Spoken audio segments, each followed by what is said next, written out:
우리는 지난주에 하나님의 은혜가 하나님의 말씀, 곧 기록된 성경과 선포된 설교를 통해 우리에게 전달된다라는 것을 살펴보았습니다. 기억나십니까? 설교를 잘 듣는 사람은 성경을 봅니다. 그리고 성경을 잘 읽는 사람은 설교를 사랑합니다.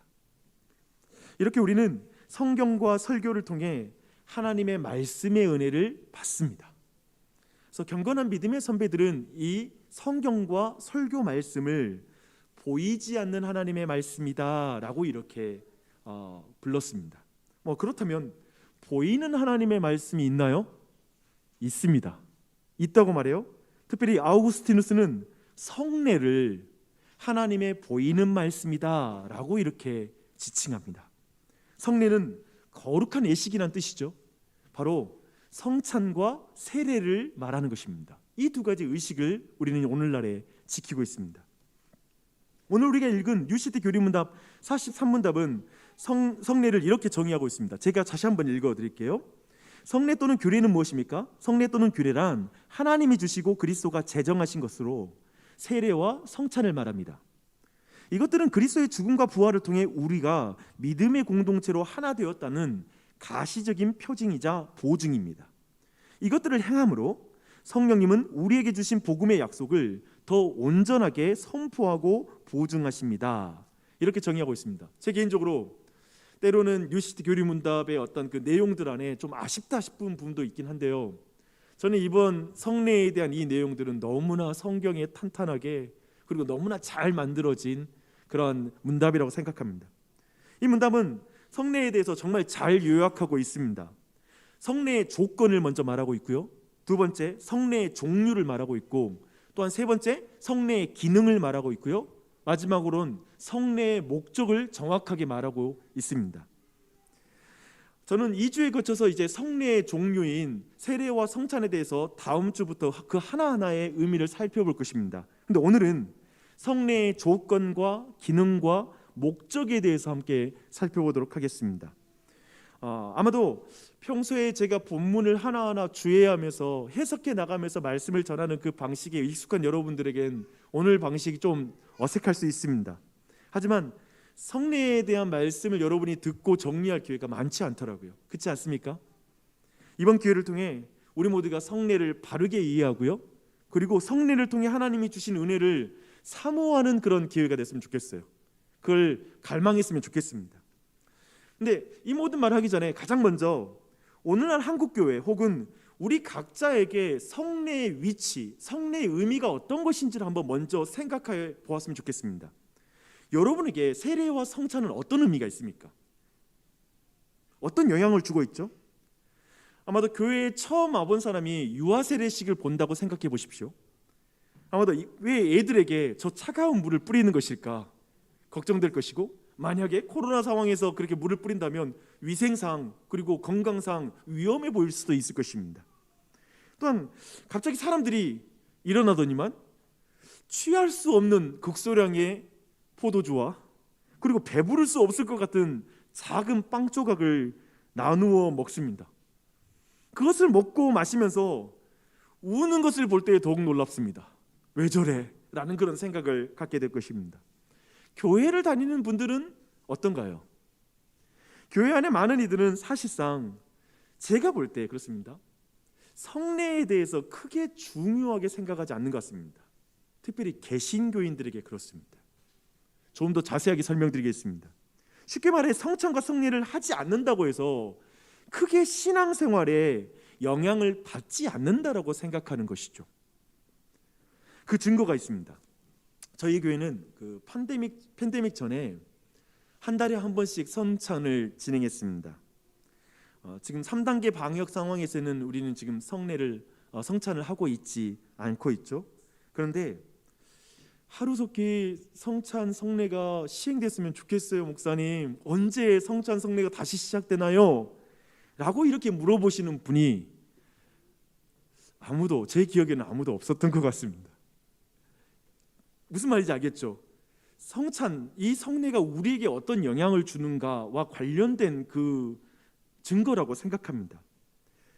이것은 우리 신앙 현실에서 성찬의 위치를 잘 보여주고 있는데요. 저는 이 성례를 우리가 아마도 마블 영화에서 쿠키 영상 정도로 생각하는 것 같습니다. 성경과 설교는 본 영화라면, 본편이라면 성례는 본 영화가 끝난 이후에 추가되는 에필로그 아니면 추가 영상 정도로 성례를 생각하는 것입니다. 성찬을 생각하는 것이죠. 본 영화를 다 봤으니까 봐도 되고 안 봐도 되는 거잖아요. 그렇죠? 생각해보면 후속편을 보는데 쿠키 영상을 보나 안 보나 어차피 나중에 궁금증을 가지고 보면 또 보면 되니까 그것 또한도 영향을 주지 않습니다.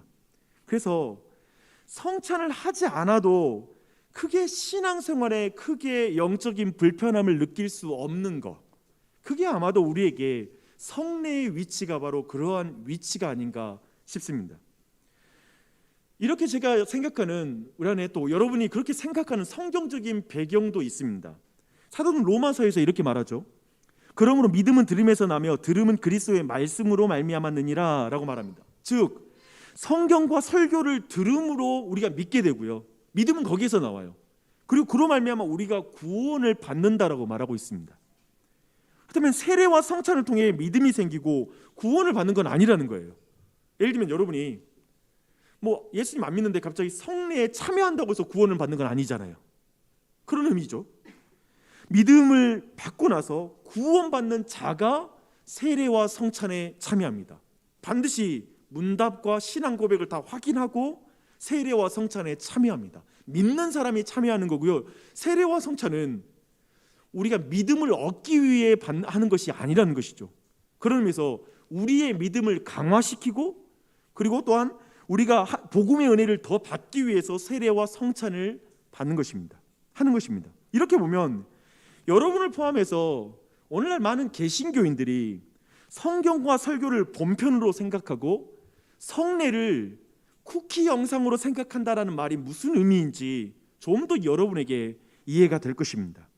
더해서 성경과 설교는 구속의 이야기 속에서, 사실 성경과 설교는 구속의 이야기 속에서 우리의 이성과 감성을 깊이 자극하는 그런 감동 있는 내용들이잖아요. 그래서 우리는 설교를 통해서 은혜를 받습니다. 그래서 어쩌면 우리 교회는 특별히 또한 설교가 조금만 어떻게 어려우면 바로 반응이 나올 거예요. 설교가 굉장히 짧아지면 물론 좋아할 수 있지만, 아니면 설교가 좀 이게 준비가 안 된 것 같으면 바로 여러분의 영혼이 반응할 거예요. 왜냐하면 설교는 여러분이 너무나 은혜를 주는, 여러분이 영향을 받는 주제이기 때문에 하죠. 그렇지만 성례는 대부분 많은 사람들에게 오늘날 종교적인 어떤 행사, 의식처럼 느껴지고 크게 내게 감동을 주지 않기 때문에 아마도 지금 우리가 성찬하지 않는데도 언제 성찬을 해요? 라고 우리가 질문하지도 않고 그것을 굉장히 사모하지 않고 있다라는 생각이 듭니다. 그래서 솔직히 우리의 신앙 현실에서 성례는 있어도 되고 없어도 되는 그 정도의, 어쩌면 디저트 정도라고 볼 수 있겠죠. 메인 디시 있고 그 다음에 디저트 먹으나 안 먹으나 그럴 수 있잖아요. 이런 식으로 우리는 성례를 생각할 수 있습니다. 이 지점에서 우리 모두는 이런 질문을 할 수밖에 없어요. 개신교인들은 이런 질문을 할 수밖에 없습니다. 말씀을 중요하게 생각하는 개신교인들에게 왜 성례가 중요한가요? 이 질문이죠. 왜 중요하죠? 성례에 대한 이런 솔직한 질문을 가지면 좋겠습니다. 그래서 어쩌면 그렇게 가지고 정직하게 말씀 앞에서야 우리는 성례를 미신적으로 지키지 않습니다. 대신 주님이 주신 목적과 방법에 따라 우리가 그 성례를 지킴으로 우리는 성례를 통해서 하나님이 준비하신 은혜, 주고자 하신 그 은혜를 우리는 받을 수 있어요. 저는 그 은혜가 우리 모두에게 넘쳤으면 좋겠습니다. 그래서 앞으로 3번에 거친 그 성례 설교를 마치고 나면 어쩌면 우리 교우 중에 그런 사람 몇 분 정도는 제게 왔으면 좋겠어요. 목사님, 그럼 우리 언제 성찬식 다시 시작하죠? 언제 우리 이 중요한 걸 우리가 언제 다시 시작할 수 있죠? 빨리 시작됐으면 좋겠어요. 우리 빨리 이 모든 상황이 정리됐으면 좋겠어요. 막 이렇게 좀 사모하는 마음, 정말 그것을 의미를 알고 우리 안에 그걸 간절히 기다리는 마음, 그런 마음이 우리 안에 있었으면 좋겠습니다. 그게 제가 이번 설교, 성례와 관련된 설교 3번의 설교에서 제가 갖는 목적입니다. 이제 오늘 문답을 따라 이제 성례의 조건, 성례의 기능, 성례의 목적을 이제 차례대로 한번 살펴보도록 하겠습니다. 먼저 성례의 조건을 살펴볼 텐데요. 왜 개신교는 세례와 성찬 두 가지가 거룩한 예식으로 성례로 받아들인지에 대한 내용입니다. 이 말은 성례를 7가지 혹은 수백 가지로 주장하는 교회가 있다는 말입니다. 그 교회는 로마 천주교회입니다. 로마 천주교회는 특별히 7개의 성례를 아주 중요하게 여기고요. 또한 그것을 성사라고 부릅니다. 수백 가지로 따르던 때가 있었습니다. 그 7가지를 말하면 제가 가톨릭의 교리 문답서를 보니까요, 크게 3가지로 나눠지는 7가지 성사가 있습니다. 첫째가 그리스도교 입문과 관련된 성사가 있는데요, 영세가 있습니다. 세례죠, 우리말로. 또한 견진성사라는 것이 있습니다. 이것은 입교와 관련된 것입니다. 그리고 세 번째는 성체성사가 있습니다. 그것은 바로 우리가 말하는 성찬을 말하는 것입니다. 그리고 두 번째 카테고리가 있습니다. 우리의 영혼과 육체의 치유와 관련된 그런 성사가 있습니다. 그래서 첫 번째 영적인 우리 안에 병을 치료하는 성사로서 고해성사라는 것이 있습니다. 이것은 사제가 하나님을 대신하여 용서를 선포해 주는 그러한 성사입니다. 그리고 두 번째로는 병자성사라는 것이 있습니다. 아픈 자의 육체의 병을 치료하는 것과 관련된 성사가 바로 또한 있습니다. 그리고 마지막으로 세 번째는 타인의 구원과 봉사를 위한 성사가 있습니다. 그래서 첫 번째 결혼성사가 있어요. 2개가 있는데요. 첫 번째 결혼성사. 이게 이제 타인의 구원과 그리고 봉사를 위한 성사죠. 또 한편에 신품성사라는 것이 있습니다. 이번에 우리 강도사님 목사 안수를 받는데요, 바로 이렇게 사제가 될 때 받는 그 성사입니다. 이 또한 또 봉사를 위한 성사가 될 것입니다. 그래서 가톨릭은 한마디로 요람에서 무덤까지, 곧 태어나서 죽을 때까지 성화의 삶을 살아가도록 정교하고 세심하게 계획된 성사들을 가지고 있습니다. 인생이 굉장히 중요한 이벤트, 그 과정 속에 동행하는 것이죠. 어떤가요? 여러분, 가톨릭의 이 성사 괜찮지 않나요? 7가지 정도 있는 거 괜찮아 보이지 않아요? 가톨릭식으로 장례를 치르면서 크게 은혜를 받았다라고 하는 제가 불신자를 본 적이 있습니다. 가톨릭 장례식이 장난이 아니래요. 너무 세심하고 정교하게 전체 과정이 준비되는 거예요. 왜냐하면 성사거든요. 이해되세요? 성사라는 말은 세례식과 성찬식에 비준하는 거룩한 의식이거든요. 그 분위기로 진행이 되는 거예요. 그것은 아마도 깊은 슬픔에 있고 뭔가 죽은 자에 대한 애도의 마음과 존경을 표현하고 싶은 유가족들에겐 그렇게 교회가, 그 가톨릭 교회가 진행해 주는 걸 볼 때 감동이 될 거예요. 그리고 그 일을 위해서 준비된 사람들이 와서 전체의 모든 과정을 진행하니까요. 특별히 죽음의 과정까지 종유성사라고 부르며 정교하게 세심하게 진행되는 과정을 통해 큰 위로를 받게 됩니다. 이렇게 성사를 만들기 시작함으로 가톨릭에서는 한때 수백 개의 성사가 진행이 되었습니다. 있었습니다. 이것은 점점 많아질 수밖에 없겠죠, 그렇죠? 매우 효과적이니까요. 그래서 성물, 성지순례, 또 그림, 성상, 그리고 신상까지 동일하게 그 거룩함의 지위를 부여했습니다.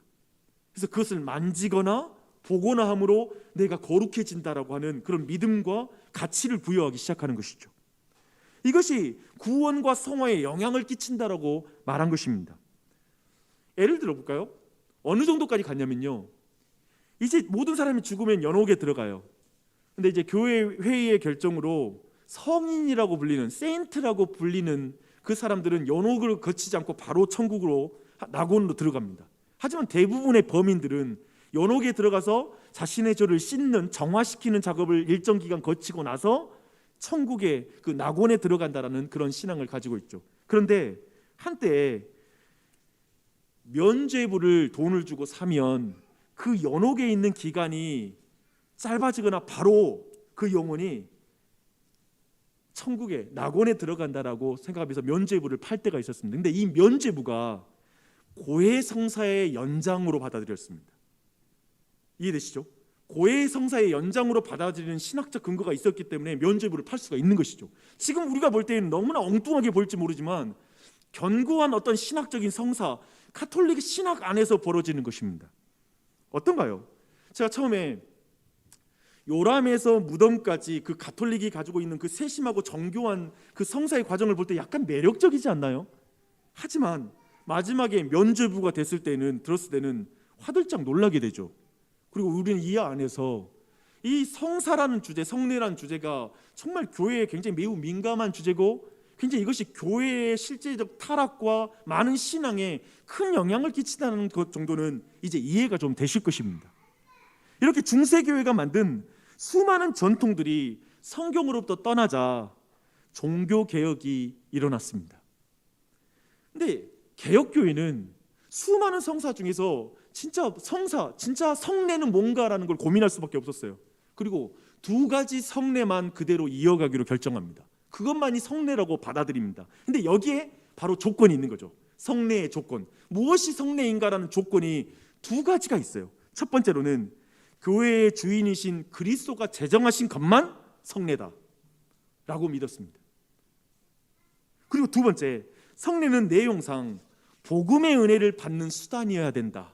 예수 그리스도의 복음을 받는 수단이 되어야 된다. 그냥 사람들을 위로하는 게 아니라, 그냥 사람들에게 지금 필요한 걸 주는 것이 아니라 복음의 은혜를 높이는 것이 되어야 된다라는 것이 성례의 두 가지 조건입니다. 부활하신 예수님은 교회에게 이제 세례를 명하셨죠. 그러므로 너희는 가서 모든 족속으로 모든 민족으로 제자를 삼아 아버지와 아들과 성령의 이름으로 뭘 주죠? 세례를 주고, 예수님이 명령하신 것입니다. 또 예수님은 붙잡히시던 밤에 제자들에게 성찬을 지킬 것을 명령하셨습니다. 또 떡을 가져 감사 기도를 하시고 떼어 그들에게 주시며 이르시되 이것은 너희를 위하여 주는 내 몸이라. 너희가 이를 행하여 나를 기념하라 하시고 저녁 먹은 후에 잔도 그와 같이 하여 이르시되 이 잔은 내 피로 세우는 새 언약이니 곧 너희를 위하여 붓는 것이니라 라고 말씀하십니다. 주님의 명령대로 이제 사도시대의 교회들 그리고 사도들은 이제 이 성례를 교회에서 행합니다. 베드로는 첫 번째 회심자들, 그들에게 사도행전 2장 38절에서 이렇게 명령합니다. 너희가 회개하여 각각 예수 그리스도의 이름으로 세례를 받고 죄사함을 받으라. 그리하면 성령을 선물로 받으리라 라고 이렇게 말하고 있습니다. 그대로 행했어요. 주님의 명령에서 우리는 분명하게 확인할 수 있는 것이 있습니다. 세례는 제자 되는 것과 관련이 있어요. 그리고 세례를 받는 것과 죄사함이 관련이 있습니다. 성례가 죄사함을 받고 제자가 되는 것과 관련이 있는 공동체의 행위요, 교회가 해야 될 핵심적인 성례라는 것입니다. 지켜야 되는 것이란 걸 우리 방금 예수님의 명령에서 우리는 그 정도까지 지금 확인할 수가 있습니다. 근데 종교개혁가 칼뱅은 이 의미를 이렇게 설명하고 있습니다. 왜냐하면 누구도 하나님의 백성과 먼저 연합되지 않고는 곧 끝까지 그리스도의 몸과 하나됨을 굳건히 유지하고 하고 그럼으로써 자신이 교회의 진정한 일원임을 증명하지 않고는 죄의 용서를 받지 못하기 때문이다.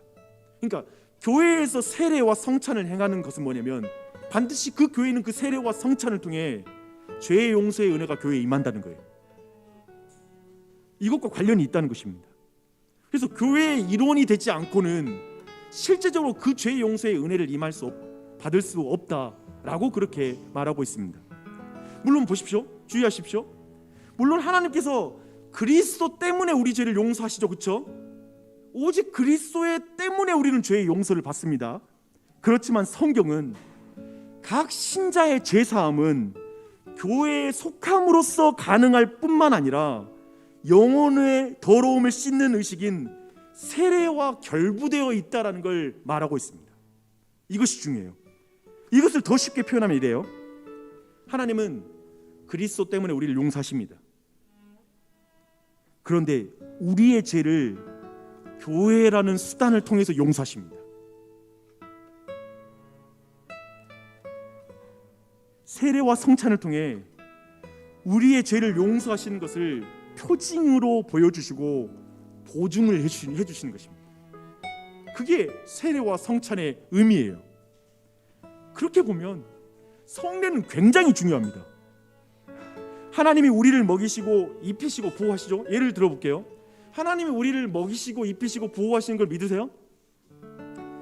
근데 어떻게 우리를 먹이시고 입히시고 보호하시냐면 부모라는 수단과 통로를 통해서 먹이시고 입히시고 보호하세요. 수단이 있다는 거예요.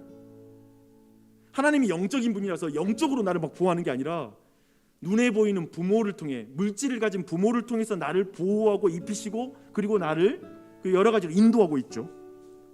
그렇다면 부모는 하나님이 맡기신 사명을 잘 감당해야 돼요. 순종해야 돼요. 그래서 자녀는 부모의 돌봄을 마땅히 따르는 게 맞아요. 그걸 따름으로 하나님의 보호와 공급과 모든 걸 받을 수 있는 거예요. 이제 그렇게 보면 성례는 있잖아요. 성례는 하나님이 성령님을 통해 복음의 약속을 온전하게 선포하고 보증하는 수단으로 우리 교회에게 주신 거예요. 성례는 우리에게 교회에게 주신 거예요. 그렇다면 교회의 직분자는 하나님의 명령대로 하나님의 방법대로 성례를 실천해야 돼요. 부모가 그리하는 것처럼 그렇게 실천해야 돼요. 그때 하나님의 자녀들은, 교회의 모든 한 사람 한 사람들은 하나님의 영의 양식을 잘 먹고 잘 입고 보호를 받을 수 있다는 거예요. 그러니 너무 중요하죠. 우리가 간과했던 성찬과 세례는 우리의 신앙에 있어서 너무나 중요한 것이죠. 부모가 중요한 것처럼. 먼저 성례의 조건을 통해 왜 개신교가 두 가지 성례를 지키는지 지금 살펴보고 있는 중입니다. 그리고 그 이야기를 나눴습니다. 왜 두 가지인가? 왜 우리는 이걸 지켜야 되는가?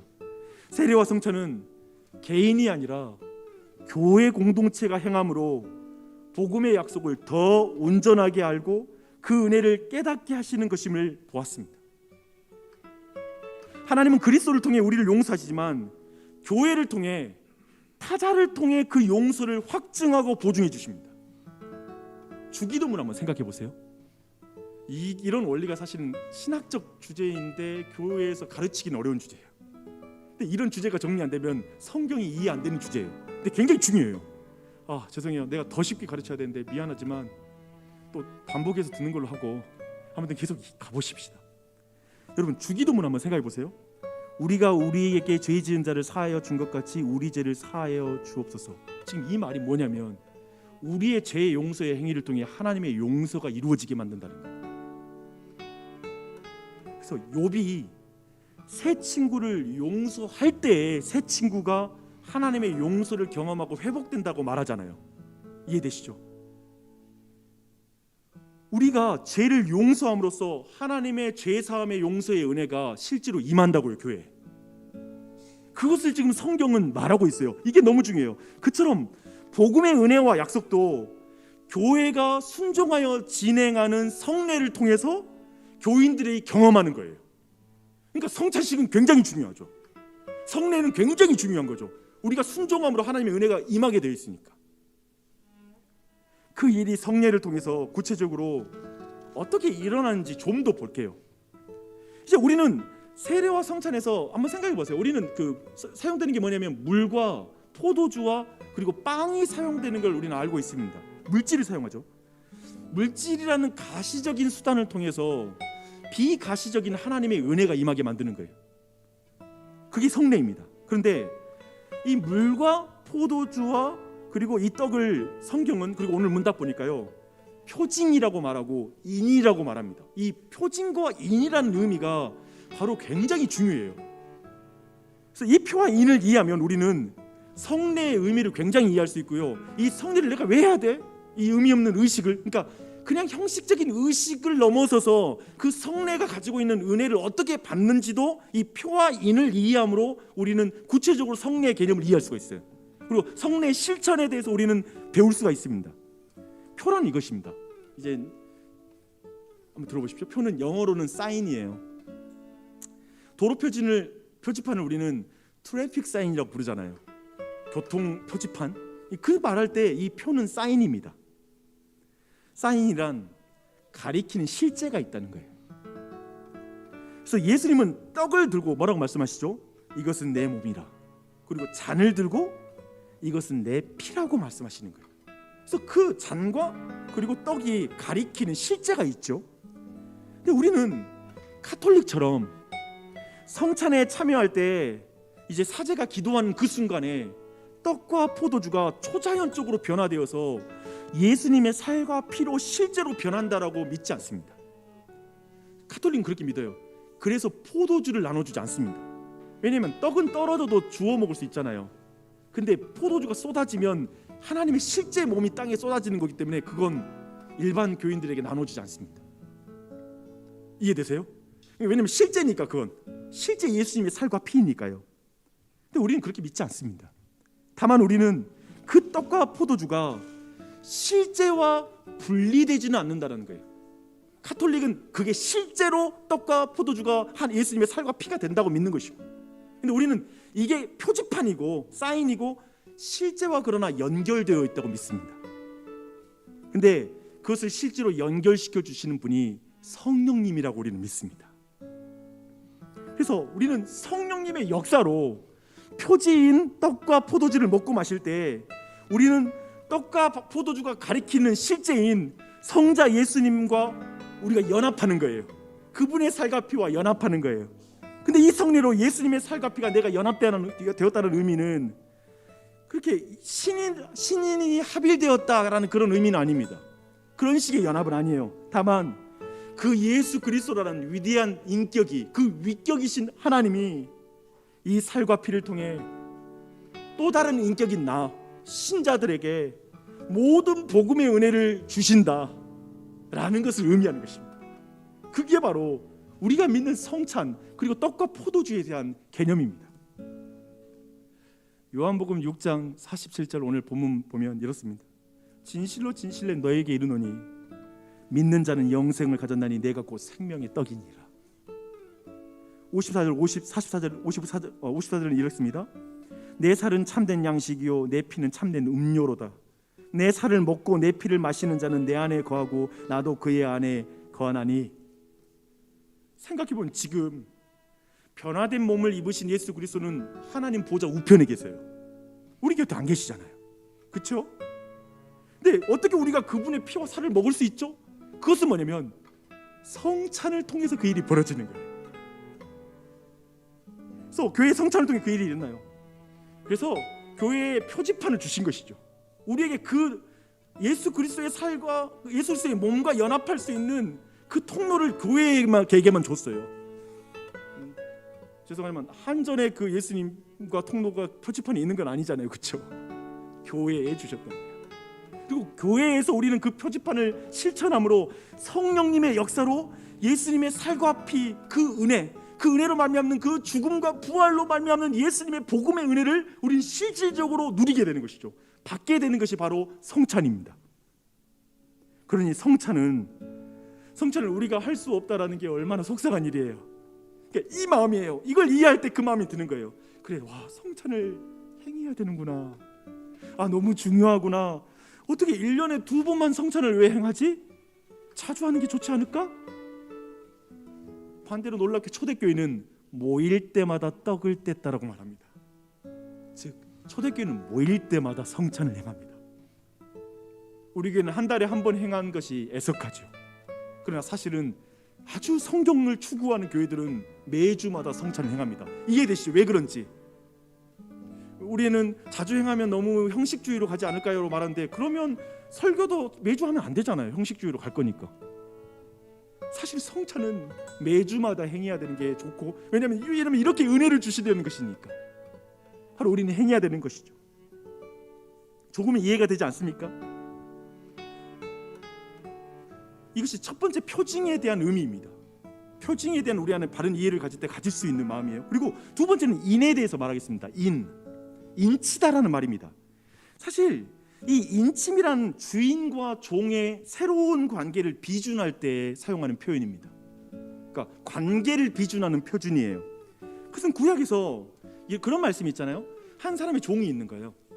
근데 그 종이 계속 이제 해방할 때가 맞은 거예요. 때가 차서 이젠 자유인이 될 수 있는 신분을 얻을 수 있는 때가 됐어. 근데 그 사람이 그 집에 계속 있고 싶으면 어떤 일을 행하냐면 이제 그 사람을 문지방에 두고 귀를 뚫는 의식을 행합니다. 그러니까 그 귀를 뚫는 것은 인을 치는 것이죠. 뭐냐면 이제 나는 자유인이 될 수 있지만 이제 다시 한번 새로운 관계를 갱신하겠습니다. 나는 이 가정에 이제 영원한 종이 되겠습니다라는 그 관계를 갱신하는 게 바로 인치는 것입니다. 그래서 세례와 성찬은 모두 그런 관계를 비준하는 언약식이라고 보면 됩니다. 마치 성원 성약을 할 때 그 언약서에다가 도장을 찍어서 비준이 되는 것처럼, 그것이 효력을 발휘하는 것처럼 바로 성례는 그러한 의미를 가지고 있습니다.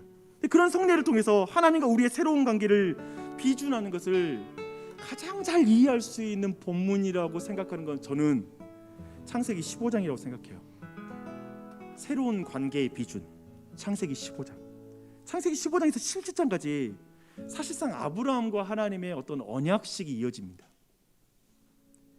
전체 내용은 대강 이렇습니다. 근데 순서가 굉장히 중요하니까 여러분 꼭 이 순서를 기억하면서 한번 들어보십시오. 하나님은 나이가 들어서 이제 자녀를 낳을 소망이 없는 아브라함에게 가셔서 별 보여주면서 내 자손이 이 별과 같이 많아질 거야 라고 약속의 말씀을 주십니다. 근데 15장 16절에 보니까 아브라함이 이런 말을 해요. 이런 아주 중요한 말씀이 있습니다. 아브라함이 여호와를 믿으니 여호와께서 이를 그의 의로 여기셨다라는 말입니다. 믿음으로 의로워진 것이죠, 그렇죠? 근데 그러자 아브라함이 이제 하나님께 이제 그 땅도 주겠고 뭐 자손도 준다고 하니까 주 여호와여, 내가 이 땅을 소유로 받을 것을 무엇으로 알리이까라고 말하면서 뭔가 확실한 보증을 요구해요. 뭔가 확실히 인을 쳐주기를, 계약서 써주세요라는 그런 의도의 말을 하는 거예요. 근데 그때 그러자 하나님이 진짜 아브라함과 언약의 비준식을 이제 들어가십니다. 근데 이때 언약의 비준식은 당시의 국가 간에 그리고 부족 간에 그 주종 관계를 맺을 때 사용하는 일반적인 사용하는 고대 언약 비준식의 형식을 그대로 가져와서 비준식이 진행이 됩니다. 어떤 거냐면 짐승을 반으로 갈라요. 이제 피가 낭자하게 그 갈라진 고기 사이에 피가 흥건하겠죠. 그 짐승들 사이에. 근데 이제 그 자리를 을이라고, 일반적으로는 을이라고 부를 수 있는 종이라고 불리는 그 신분을 가진 이들, 약소국과 아마도 약소 부족이겠죠. 그 부족장이 그 길을 걸어갑니다. 그 의미는 분명하죠. 이 언약 관계를 깨뜨리면 이 짐승이 갈라진 것처럼 내가 갈라질 것입니다 라는 이런 의미입니다. 죽음을 담보로 그 약속을 맺는 것이죠. 그런데 아브라함과 하나님의 언약 비준식은 굉장히 이상하게 진행이 됩니다. 종인 아브라함이 잠에 들어요. 그리고 하나님의 표징인 불만이 짐승 사이로 지나가게 됩니다.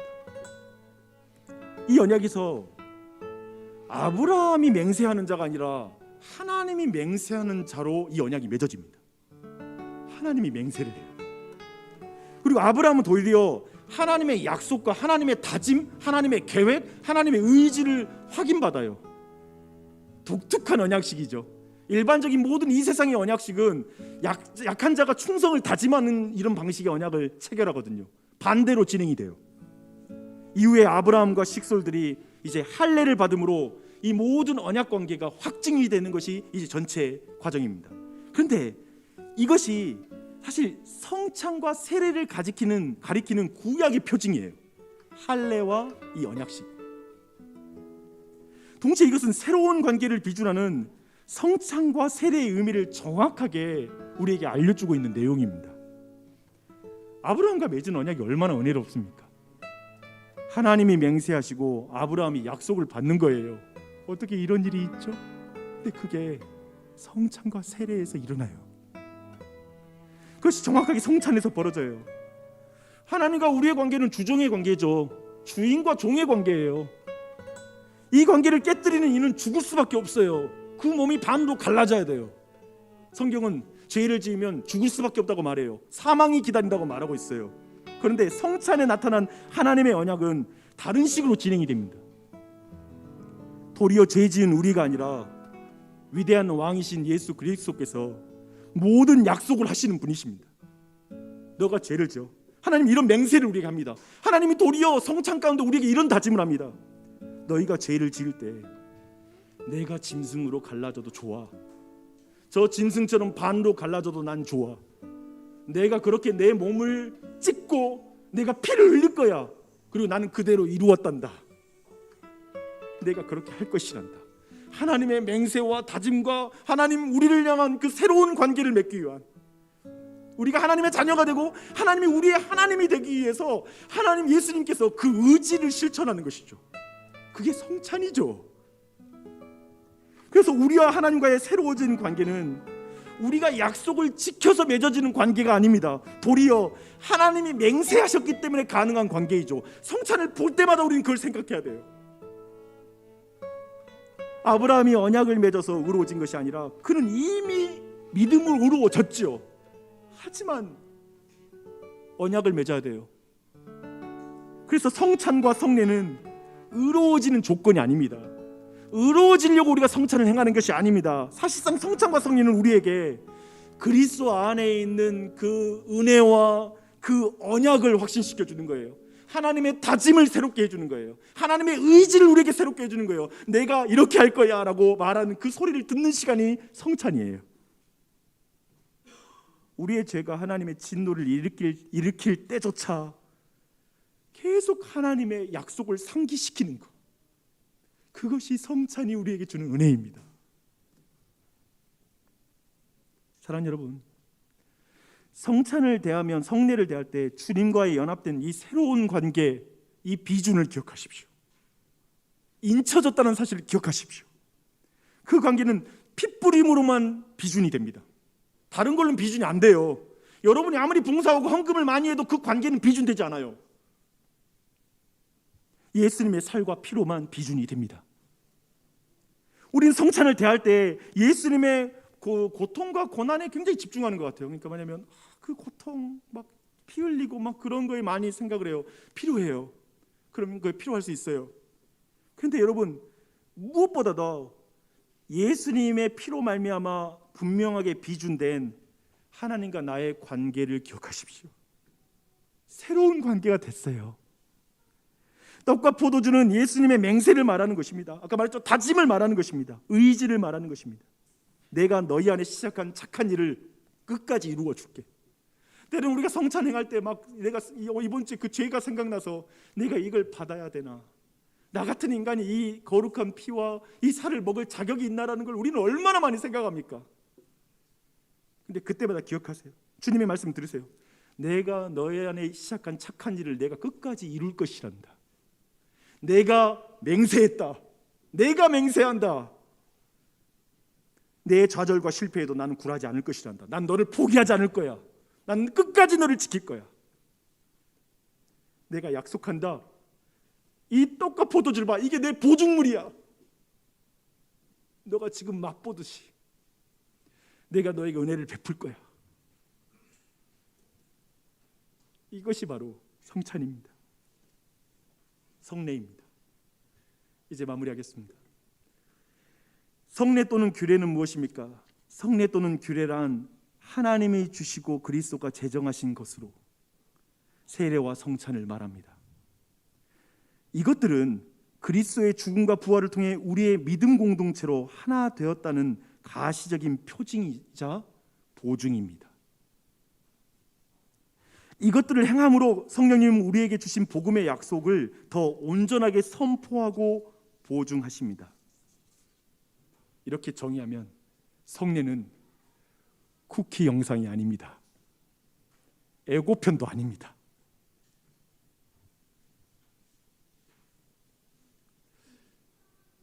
제가 민수기 21장 보니까요, 이스라엘 백성이 하나님의 인도함을 받는데 갑자기, 그러니까 바로 안 가고 우회하는 도로를 취하니까 뭐라고 표현하냐면 백성의 마음이 상했다라는 표현이 나오는 거예요. 그리고 또 먹는 음식도 물도 없다고 불평하기 시작하면서 뭐라고 말하냐면, 또 한편에 만나에 대해서 어떻게 평가하냐면 이렇게 말하더라고요. 하찮은 음식을 싫어했다. 그거 딱 보는데 우리가 생각이 나는 거예요. 내가 하나님의 인도하심에 대해서 마음이 상하는 거예요. 하나님이 전능하다면, 이스라엘 백성도 그랬거든요. 하나님이 전능하다면 홍해도 갈랐으면서 왜 이렇게 우리 길을 인도해?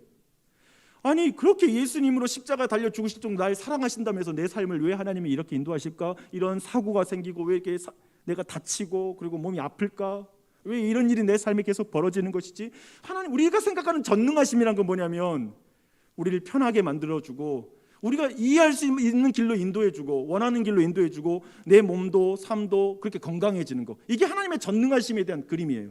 근데 이스라엘 백성이 그 깨진 거예요. 그리고 우리도 깨지는 거예요. 그리고 그들도 우리도 동일하게 하찮은 음식이 싫은 거예요. 성찬도 별로 싫은 거예요.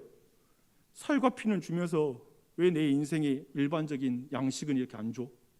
왜 내 집은 이 정도의 사이즈야? 왜 나는 아직 직장이 이 정도야? 왜 내 지위는 이 정도야?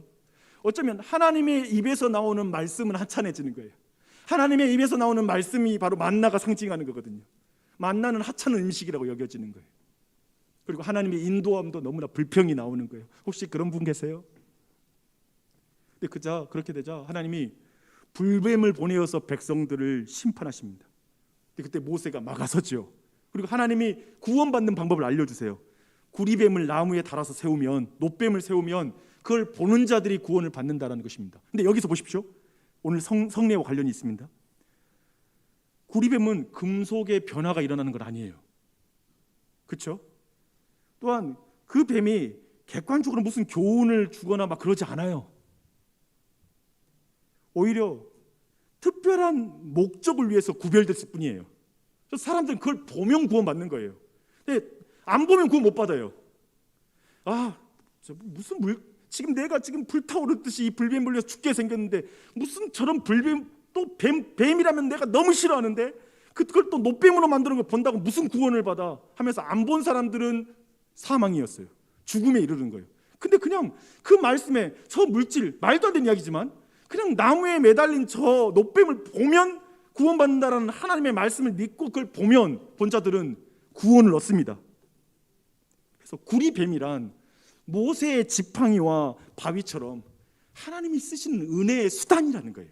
하나님의 방법이라는 거예요. 성찬과 세례는 하나님이 우리에게 은혜를 주시는 수단이라는 것입니다.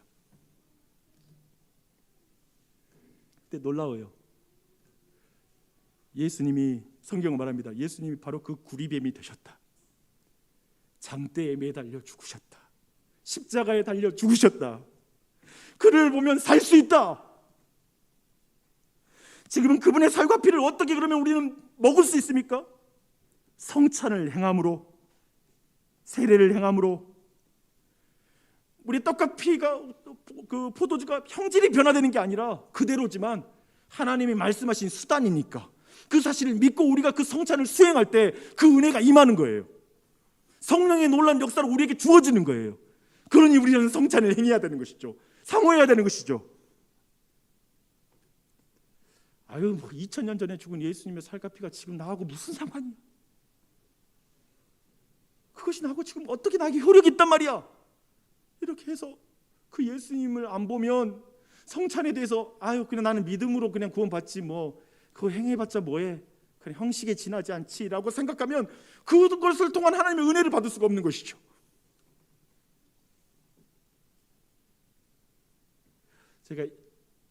제게 그 성례가 그런 딜레마였어요.